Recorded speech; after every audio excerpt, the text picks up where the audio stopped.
Hello guys, good morning. Maaga tayo nagising guys.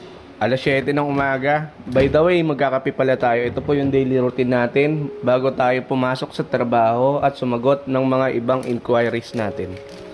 Share ko lang sa inyo, ito yung pinakakaadikan kong kape ngayon. Kopi ko Supremo Premium Instant Coffee. Ayan po. Kung magtimpla po ko nito, laging dalawang sachet. Sobrang swabe po nito, kaya po ito nakalagay matapang pero swabe. Yan, matapang pero swabe. Nabili lang po namin ito sa Pure Gold.